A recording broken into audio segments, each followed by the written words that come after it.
kým jsme. Beran je o identitě 0. Já o prvotní jiskře. Proto je tématem roku 2026 válka o realitu a identitu. Nežijeme v době kamenné, takže se nebudeme vracet do jeskyň. Astrologie nepředpovídá události doslovně, ale ukazuje témata. Nebo, chcete-li, počasí, kterým budeme čelit. A téma pro rok 2026 a roky následující je jasné. Boj o to, co je skutečné. Rozhlédněte se kolem sebe. Už teď vidíme představení této energie.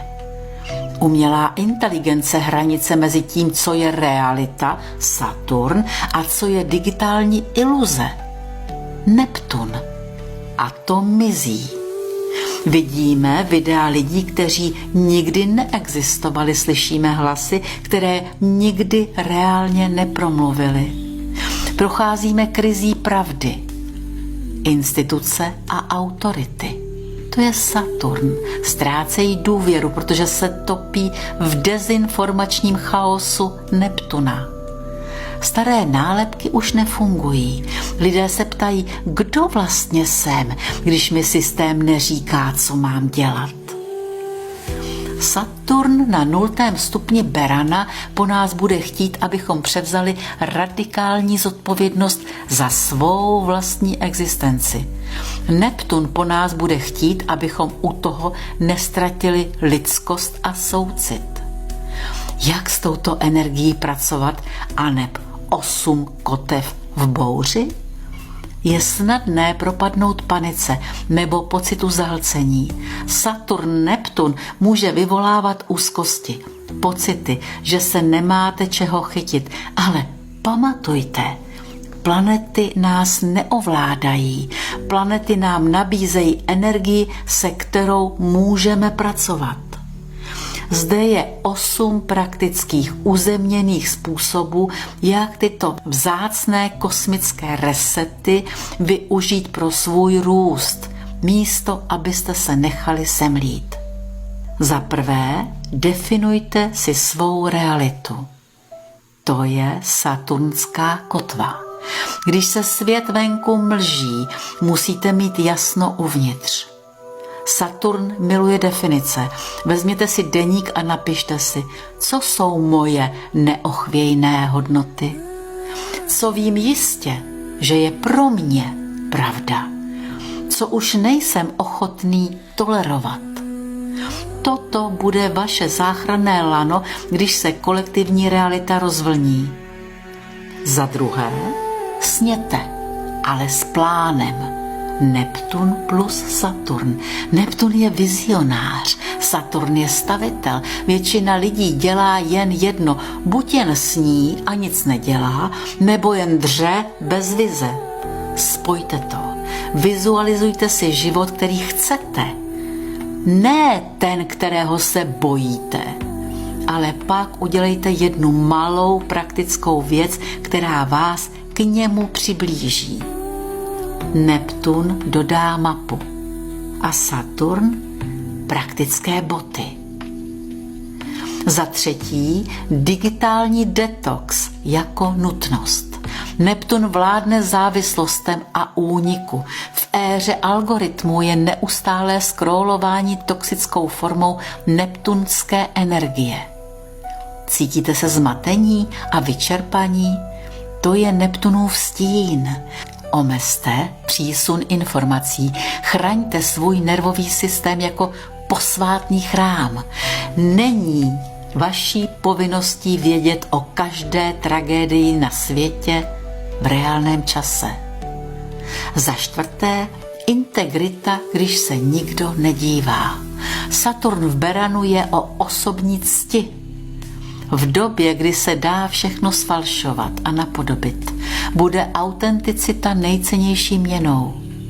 Saturn odměňuje ty, kteří drží slovo a jednají správně. I když u toho není kamera. Buďte tím, na koho je spolehnutí. To je vaše největší síla. Za páté, přijměte nejistotu jako přítele. Saturn a Neptun společně rozmazávají mapu budoucnosti. Může to děsit, ale může to i osvobozovat. Pustit volant a přestat se snažit kontrolovat nekontrolovatelné může být paradoxně to nejstabilnější, co uděláte. Říká se tomu odevzdání se. Ne ve smyslu porážky, ale ve smyslu důvěry v proces. Za šesté, duchovní hygiena. Neptun potřebuje kanál, kudy může proudit. Pokud mu nedáte prostor vědomě, meditace, hudba, pobyt v přírodě, tvoření, modlitba, najde si cestu nevědomě. Alkohol, úzkost, Netflix, bludy. Najděte si každý den 10 minut na ticho. Za sedmé, dýchejte a stavte pomalu. Saturn nenávidí spěch. Všechno, co má trvat, se musí stavět cihlu po cihle. Nenechte se strhnout start-upovou mentalitou okamžitého úspěchu. V tomto cyklu vyhraje ten, kdo vytrvá, ne ten, kdo nejrychleji vyběhne.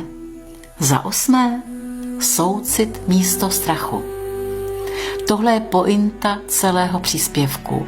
Neptunův nejvyšší projev je soucit. Saturnův nejvyšší projev je zodpovědnost. Dohromady tvoří moudrý soucit. Svět bude potřebovat lidi, kteří nepodlehnou strachu a nenávisti. Lidi, kteří udrží světlo, i když se setmí. Přišel čas pro světlonoše. Tento vzácný konjunkční cyklus na 0. stupni Berana není předzvěstí konce světa. Je to předzvěst nového světa. Staré struktury, které už neslouží životu, se rozpadnou. A na jejich místě vyroste to, co zasejeme my. Ať už berete astrologii jako přesnou vědu, kosmickou poezii nebo jen zajímavý nástroj pro sebereflexi, otázka zůstává stejná.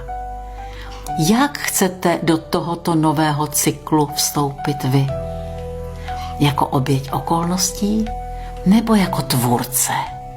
Jako ten, kdo se schovává, nebo ten, kdo září?